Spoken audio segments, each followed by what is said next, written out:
menghasilkan buahnya hingga seperti ini tentu melalui treatment-treatment, perawatan-perawatan yang dilakukan secara berkala, yang dilakukan secara konsisten ya. Tidak asal-asalan saja, tidak seingatnya saja ya. Sekali lagi apa yang kita dapati itu bukan karena orang lain juga ya, tetapi adalah dari amal kebaikan kita.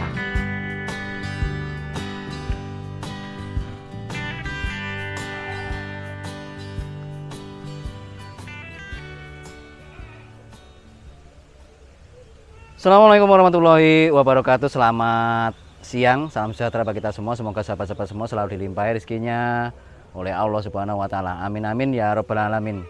Di siang hari ini kembali bibit unggul Blitar 5758 ingin terus membagikan tentunya sebuah pengalaman yang senantiasa selalu berkaitan dengan alpukat ya.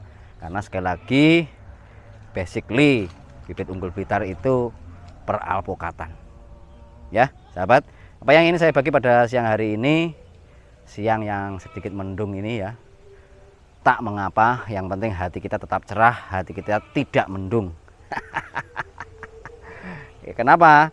Karena kalau hati itu cerah, segala sesuatu itu bisa tampak dengan jelas ya. Jadi terkadang ya, karena hati yang gelap, rizki di depan mata pun kita tidak tahu ya, sampai harus kita menyeberangi lautan, menyeberangi samudra untuk mengais rezeki yang dibagikan oleh Allah Subhanahu wa taala. Kalau rezeki itu sudah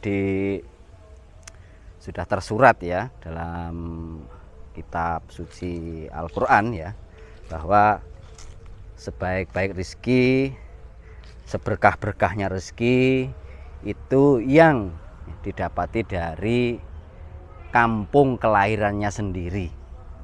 Kenapa dengan bahasa kampung ya?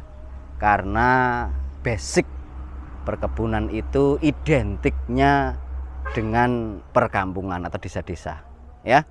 Kalau beberapa tahun yang lalu saya sendiri ya pernah ya ekspansi, pernah ke luar negeri, yaitu tujuannya adalah mengais rizki yang telah dibagikan oleh Allah kepada setiap makhluknya ya. Tapi segala apa yang saya terima itu banyak, tetapi kelihatannya banyak, tetapi tidak pernah jadi apa-apa. Ya mungkin keberkahannya berkurang ya. Apa penyebab keberkahan itu berkurang? Ya banyak hal lah ya. Poin penting yang ingin saya bagi pada siang hari ini sahabat, di depan saya ini alpukat niki usianya masih 4 tahun jalan ya. Luar biasa ya.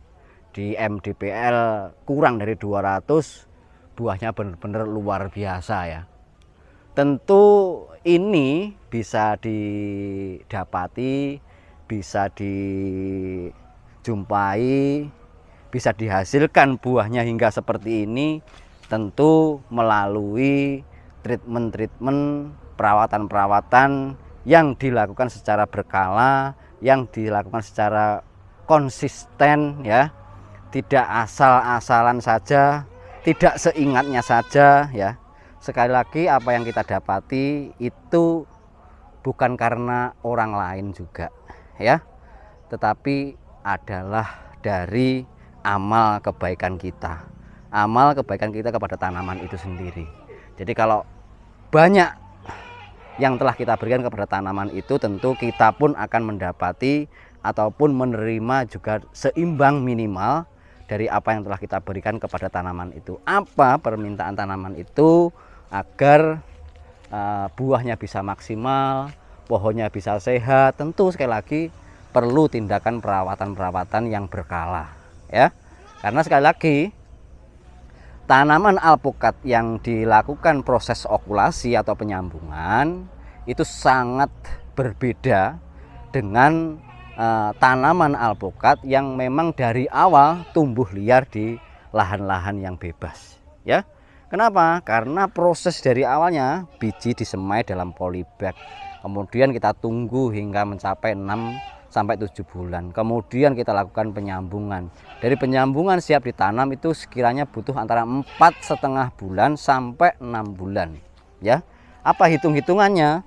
Hitung-hitungannya satu diantaranya percabangan itu sudah memenuhi minimal daripada yang seharusnya ya. Jadi kalau kita melepas bibit itu yang minimal bibit itu sudah bertunas minimal 3 kali ya. Kenapa asumsinya 3 kali? Itu akan seimbang dengan perakaran yang ada di bawahnya ya. Jadi kalau minimal 3 kali perakarannya itu sudah mencapai 75% lebih ya. Kalau perakarannya kuat, ketika kita lahankan pun dia akan kuat ya. Berbeda kalau masih tunas sekali, 2 kali lalu kita lahankan, apa yang akan terjadi? Tentu nanti akan banyak hal-hal yang sekiranya itu bisa menyebabkan kematian pada tanaman itu karena belum cukupnya, belum idealnya perakaran yang ada di bawah ya. Jadi sekali lagi saya berpesan kepada siapapun, pastikan ketika mau membeli bibit, ketika mau langsung dilahankan, pastikan minimal bertunas 3 kali. Yang paling ideal itu tunasnya mencapai 5 kali. Atau kalau diukur panjang, tunasnya itu mencapai antara 40 sampai 55 cm. Kok bisa Pak Fauzi menyampaikan ukuran-ukuran itu? Iya, karena kita ini selalu melakukan apa ya? Kalau di kampung itu ya apa ya, bedah polybag. Jadi memastikan antara perkembangan di bawah dan di atas itu minimal seimbang ya. Memang harusnya idealnya harus seimbang, artinya akar itu selalu tegak lurus dengan daun yang ada di atas ya. Jadi misal ini di sini nih ya, bahwa cabang itu sudah mencapai titik di sini nih ya. Perhatikan di sini ya. Ini kalau digali sampai di bawah sana itu pasti akarnya, ujung-ujungnya akar itu pasti juga tegak lurus dengan daun yang terakhir ya. Kenapa itu bisa ketemu seperti itu? Karena sekali lagi kita mengerjakan ini sudah lebih dari 10 tahun. Jadi sudah bisa memastikan oh ini idealnya, kalau cara idealnya ya, itu akar itu selalu tegak lurus dengan daun yang terakhir ya. Bagaimana kalau dijumpai antara panjangnya cabang dan panjangnya akar tidak seimbang? Itu tentu ada malnutrisi di sana. Apa itu malnutrisi? Bisa jadi karena kurangnya kompos pupuk kandang, bisa jadi kurangnya air ya. Perhatikan, tak perlu juga kita ini di Indonesia itu ya, itu batang-batang yang ada di bawah itu dicat atau dikasih kapur atau dikasih fungisida. Kalau di Indonesia itu nehi, itu nggak perlu saya rasa ya. Dengan perawatannya yang intensif, sahabat bisa melihat ya, ini tanpa cat-cat saja ini sudah sangat kokoh ya, sudah sangat bersih kelihatan. Karena apa? Jadi hal-hal yang berkaitan dengan kesehatan tanaman ini kita penuhi ya. Jadi kalau kita di musim kering itu perawatannya agar tanaman itu sehat ya, itu yang kita lakukan itu pengkapuran atau pemberian kapur di bawahnya ini ya. Jadi pengkapuran itu kalau kita biasanya setahun itu 2 kali. Di waktu kapan? Itu awal musim hujan dan di awal musim kemarau gitu ya. Jadi pengkampuran itu penting untuk memastikan bahwa kondisi tanah di bawahnya ini selalu terjaga kelembapannya, selalu terjaga pH-nya, yaitu salah satunya dengan proses pengkapuran itu ya.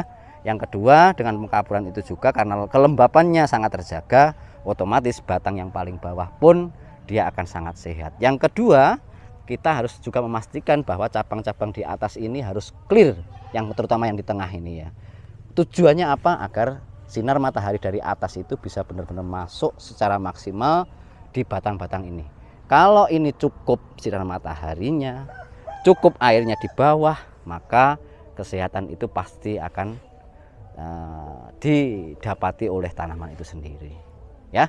Treatment yang tidak kalah penting, kita memberikan penambahan pupuk kandang itu setahun sekurang-kurangnya 3 kali sahabat.